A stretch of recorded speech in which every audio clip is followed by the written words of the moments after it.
The clock on the break room wall at Miller Steel ticked like a heartbeat, or maybe a countdown. I've heard that sound for 43 years, first as a foreman on the floor, and lately as the guy who sweeps the metal shavings and stocks the vending machines. I'm 79 years old. My hands are mapped with scars from the Vietnam jungle in the Ohio winter, but today they were shaken. Tyler, a floor manager who wasn't even born when I retired the first time, didn't look me in the eye. He looked at his clipboard. "Raymond, we're moving in a more agile direction. Your services are no longer required." I didn't argue. A man of my generation doesn't beg for a broom. I just nodded, my spine straight as a rebar, and gathered my thermos. As I walked toward the exit, a group of the new hires, kids in their 20s who spent more time on their phones than on the machines, started a slow clap. Then came the whistles and the cheering. They weren't honoring my service, they were celebrating the removal of the old relic. I felt the heat rise in my neck, a burning shame that tasted like copper. I didn't look back. I walked 3 miles to my small house on Elm Street because the bus fare was better spent on Duke's kibble. Duke is my golden retriever, the only soul who still looks at me like I'm a king. By the time I reached the porch, the Ohio rain had soaked through my thin VA jacket. I stepped inside, calling for Duke, but the house was silent and dark. I flipped the switch, but nothing happened. A yellow notice was tucked into the doorframe. Utility disconnect. My heart did a slow, painful roll in my chest. I reached into my pocket and pulled out my wallet, $14 and a crumpled photo of my Martha. I went to the kitchen counter where I kept her heart medication in a crystal jar. I don't take it, of course, but I hold it every night. It's the last thing she touched before the ambulance took her. In the shadows of the kitchen, I gripped that jar so hard I thought the glass might fuse to my skin. I was a man who had survived combat and decades of hard labor. Yet here I was, 79 years old, sitting in the dark because I couldn't afford the light. I reached for the phone to call my son, Kevin, but the line was dead. That's when I heard the sound of a key turning in the front lock. The door groaned open, letting in a sliver of gray street lamp light. I didn't move from the kitchen chair. I knew that heavy, hurried step. It was Kevin, my only son, the boy I'd worked double shifts at the factory to put through college so he'd never have to know the smell of grease and burnt iron. He didn't call out Dad. He just started rummaging through the mail on the hallway table. "The power's off, Kevin," I said, my voice sounding like gravel grinding together. He jumped, then sighed, a sound of pure exhaled annoyance.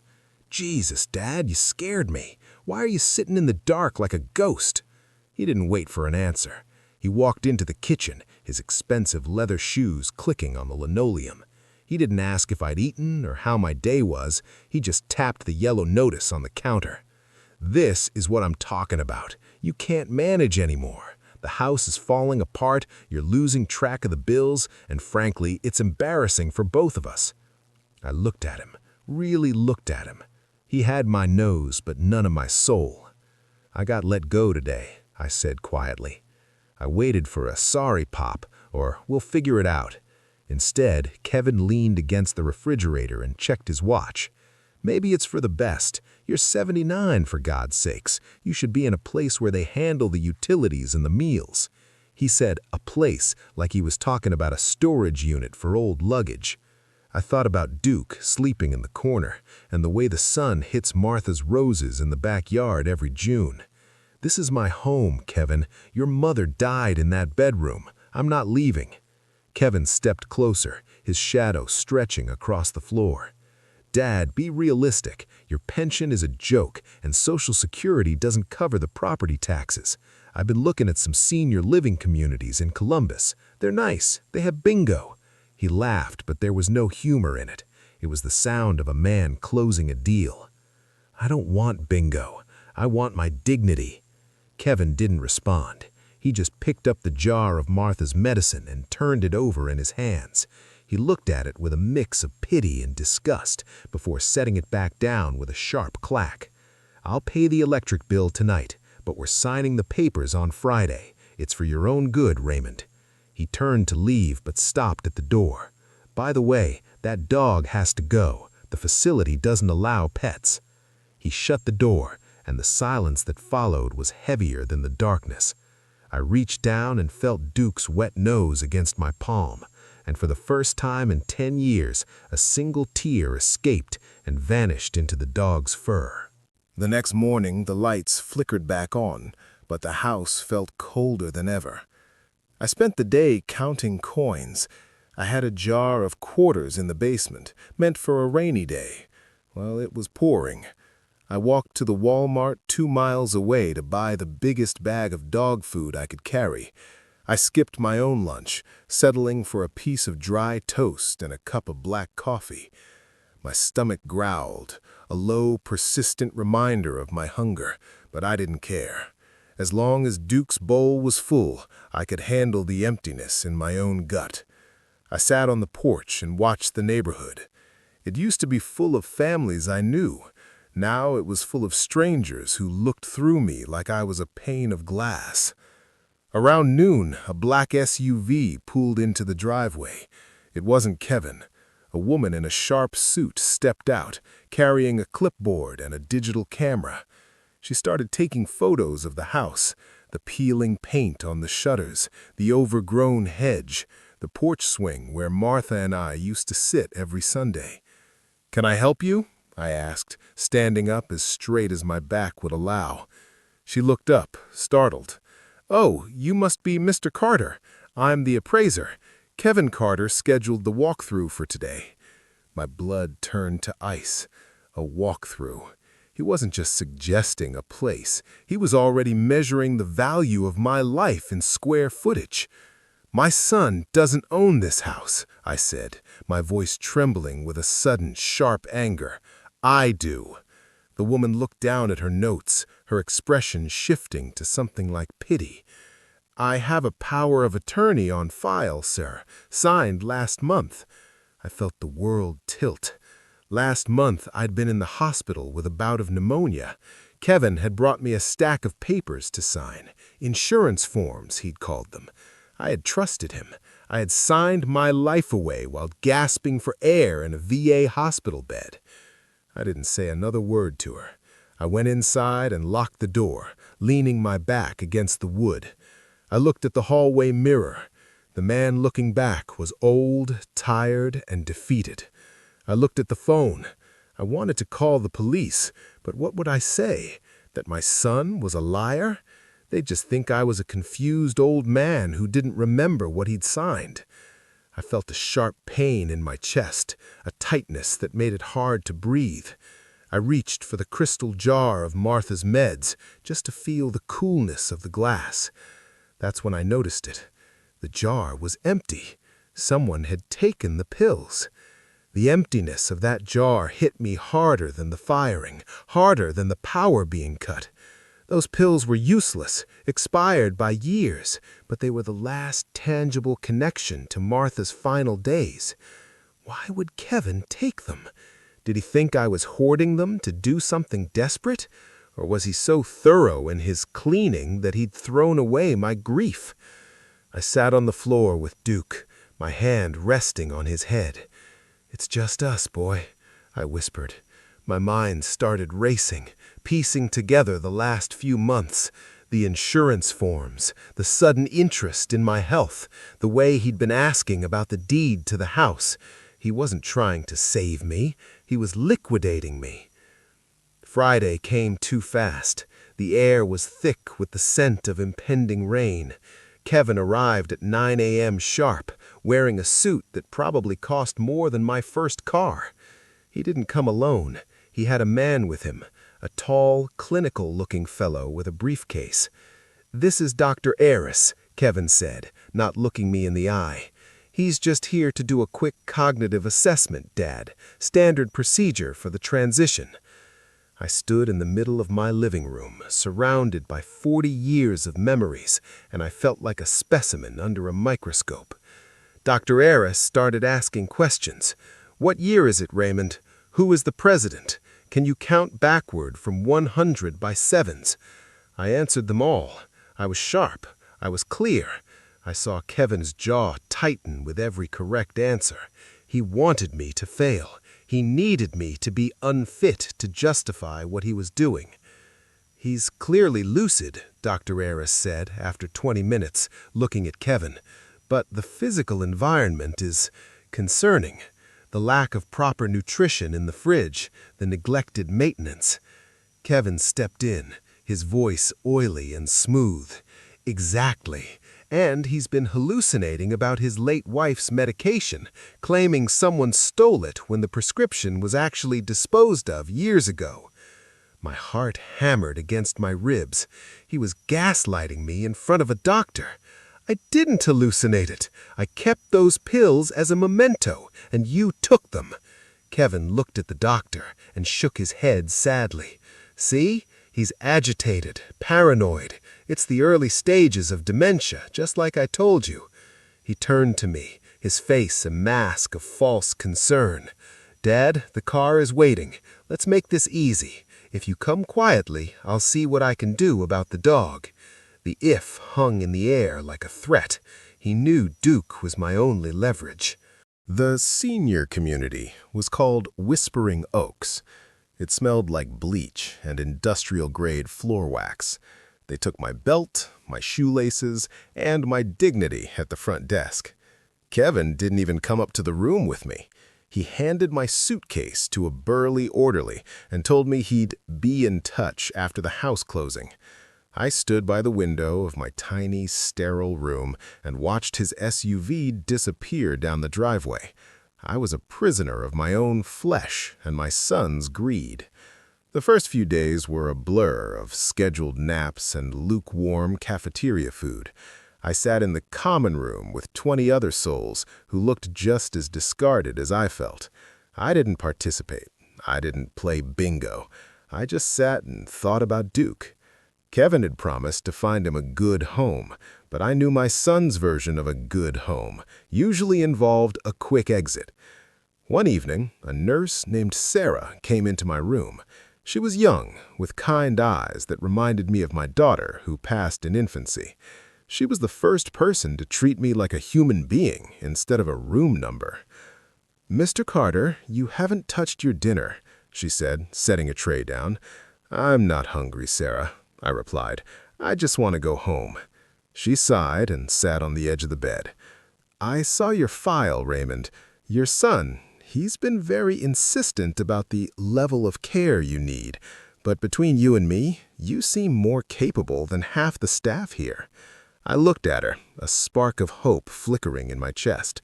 "He lied, Sarah. He made me sign papers when I was sick. He's selling my house." She looked toward the door, then leaned in close. "Listen, I shouldn't tell you this, but I saw the paperwork for the house sale on the administrator's desk. It's scheduled for Monday morning. Once that deed is recorded, it's going to be very hard to get back." I felt a cold dread settle in my bones. Today was Saturday. I had 48 hours before my history was erased. "I need to get out of here," I said, my voice a whisper. Sarah looked torn, her professional duty warring with her conscience. "The doors are alarmed, Raymond, and there's a security guard at the gate." I reached out and took her hand. My skin was like parchment against hers. "I'm a Vietnam veteran, Sarah. I've escaped places much worse than this. I just need a head start." She looked at me for a long time, then slowly stood up. "I'm taking my break at midnight. The service entrance by the kitchen. The alarm sensor is finicky. It sometimes takes 5 minutes to reset after the trash is taken out." She didn't say another word, but as she left, she accidentally dropped a small silver key on my nightstand. Midnight. The hallway was a tunnel of shadows and flickering fluorescent lights. I moved with the stealth of a man 50 years younger, my heart thumping a frantic rhythm against my ribs. I found the service entrance, just as Sarah said, The trash had just been hauled out, and the heavy steel door was still settling into its frame. I slipped through, the cold Ohio night air hitting my face like a benediction. I didn't run, my knees wouldn't allow that, but I walked with a purpose that ignored the ache in my joints. I avoided the main road, sticking to the woods and the back alleys I remembered from my youth. It took me 4 hours to reach Elm Street. By the time I turned the corner, my feet were bleeding in my cheap facility slippers. I stood across the street and looked at my house. A "Sold" sign was plastered across the front lawn. My stomach turned. I saw a dumpster in the driveway, filled with the debris of my life. My old recliner was perched on top, its stuffing spilling out like guts. My heart broke right then, seeing my memories treated like refuse. I approached the front door, half expecting my key to be useless, but the lock hadn't been changed yet. I stepped inside. The house was empty. The silence was absolute. No Duke, no Martha's photos, even the curtains had been ripped down. I walked to the kitchen, my breath coming in ragged gasps. I needed a sign, something to keep me going. I looked at the spot where the crystal jar used to sit. It was gone, but then I saw it, a small, dark smudge on the floorboards near the baseboard. I knelt down, my old bones popping. It was a pill, one of Martha's old heart medications. It must have rolled under the cabinet when Kevin emptied the jar. I picked it up, and as I did, my fingers brushed against a loose floorboard. I remembered then the rainy day stash, not the quarters, but the real stash. I pried the board up. Inside was an old cigar box. I opened it, expecting to find the emergency cash I'd hidden years ago. The cash was there, but beneath it was something I'd forgotten. A thick blue envelope addressed to me in Martha's elegant script. The date on it was the day before she died. My hands shook so hard I could barely open it. As I read the first line, the front door downstairs slammed open. "I knew he'd come here!" Kevin's voice echoed through the empty house. "Dad, I know you're in here. Don't make this harder than it has to be." I didn't panic. I tucked the letter and the cash into my jacket and stood up. I met Kevin at the top of the stairs. He looked disheveled, his expensive tie undone, his face flushed with a mixture of anger and something else. Fear. "You shouldn't have left, Dad," he hissed, taking a step up. "The police are looking for you. You are Silver Alert now. Do you have any idea how bad this looks for me?" I looked down at him, feeling a strange sense of calm. "For you? Is that all this is, Kevin? A PR problem?" He reached out to grab my arm, but I stepped back. "Where is Duke?" I asked, my voice steady. Kevin stopped, his eyes darting away. He's at a shelter. He's fine." My heart skipped a beat. A shelter. At Duke's age, a shelter was a death sentence. "You lied to me about everything," I said. "The papers, the doctor, the dog. Why? You have a good job. You didn't need this house." Kevin let out a jagged, ugly laugh. "A good job? Dad, I haven't had a paycheck in 6 months. The firm let me go. I've got creditors breathing down my neck and a mortgage I can't pay. This house was my only out. It's worth $300,000 in this market." The truth finally came out, dripping with desperation. He wasn't a successful son taking care of a fading father. He was a failing man, cannibalizing his father's life to stay afloat. "I won't let you sell it," I said. Kevin took another step up, his face hardening. "It's already sold, Raymond. The closing is in 4 hours. I have the power of attorney. You're going back to Whispering Oaks, and I'm going to get my life back." He lunged for me then, trying to overpower me with his youth and size. But I had spent 43 years moving steel and surviving the jungle. I stepped to the side, using his own momentum against him, and he stumbled into the doorframe. I didn't wait. I moved past him, down the stairs and out the front door. I had 4 hours to reach the courthouse downtown. My feet were screaming, and my chest felt like it was being squeezed by a vice.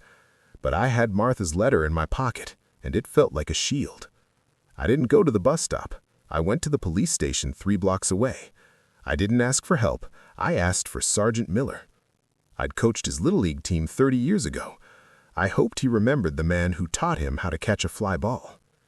Sergeant Miller, now a gray-haired man with a badge and a heavy responsibility, looked at me with a mix of shock and recognition. "Mr. Carter? What happened to you?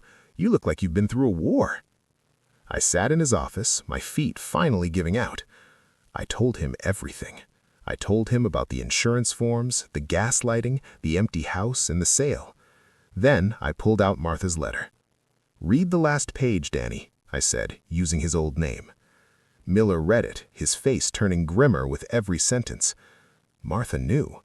In her final days, she'd seen the shadow in Kevin.